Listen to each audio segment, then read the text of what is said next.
నా తండ్రి వయసు లాంటి వాడికి 80 ఏళ్ళు అంట చంద్రబాబు నాయుడు గారికి. 4 ఏళ్ళు కాదు, ఇంకో 10 ఏళ్ళు వేసుకో, ఏం పోయింది? ఇక్కడ నువ్వు తండ్రి వయసుతో అన్నావు కదా, ఆయనతో పోటీ పడలేపాడు, నాతో పోటీ పడలేపాడంట. What is you? 1 టైమ్ సీఎంవి, అది కూడా నీకు 151 ఇచ్చి 11లో పడేశారు జనాలు. ఒక్క 5 ఏళ్ళలోనే నీ ఎఫిషియన్సీ, నీ కెపాసిటీ మొత్తం చూసిన తర్వాత నువ్వు వద్దని తీసుకొచ్చి 11 స్థానాల్లో పడేశారు. What are you man? Chandrababu Naidu గారి history is different, don't compare. And in fact Rajasekhar Reddy గారు కూడా ఇన్నిసార్లు సీఎం చేయలేదు. సో కంపారిజన్ మీ ఫాదర్తోనూ మీతోనూ ఉండదు పబ్లిక్ ఐలో.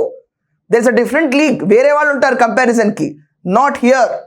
కూర్చుని తండ్రి వయసు ఉన్న చంద్రబాబు నాయుడు అన్నావు, మరి తల్లి వయసు ఉన్న భువనేశ్వర్ గారి గురించి అంటుంటే అసెంబ్లీలో నువ్వు కూర్చొని నోరు మూసుకుని ఎందుకు కూర్చున్నారు?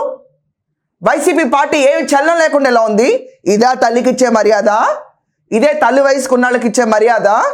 బహిరంగంగా మీ వైశాచికత్వం చూపించిన తర్వాత ఎవరన్నా మిమ్మల్ని నమ్ముతారా? తండ్రి అన్నప్పుడు తల్లి వయసు ఆవిడదని కూడా అర్థం చేసుకోలేకుండా పైశాచికంగా బిహేవ్ చేసిన వాళ్ళు, ఇష్టం వచ్చినట్టు మాట్లాడాలని వెంటేసుకొని తిరిగి వాళ్ళందరినీ అసెంబ్లీ హాల్లో మాట్లాడుతుంటే కూర్చుని నవ్వి నువ్వు తల్లి తండ్రి గురించి మాట్లాడతావా? ఈరోజు వయసుల గురించి చూసే పబ్లిక్ ఐలో నీ మీద ఇంప్రెషన్నే ఉండదు అసలు. ఇది కేటగారికల్గా తప్ప రైట్ అని నేను అన్నది. ప్రతి ఒక్కరు డిబేట్ చేయండి ఇష్యూ పైన, తప్పేంటి? తండ్రి లాంటి వాడు తండ్రి వయసు అని చెప్పన్నప్పుడు తల్లి వయసు ఆవిడకు ఉందన్న ఇంగిత జ్ఞానం లేకుండా పోయింది వైసీపీ వాళ్ళకి ఆ రోజు.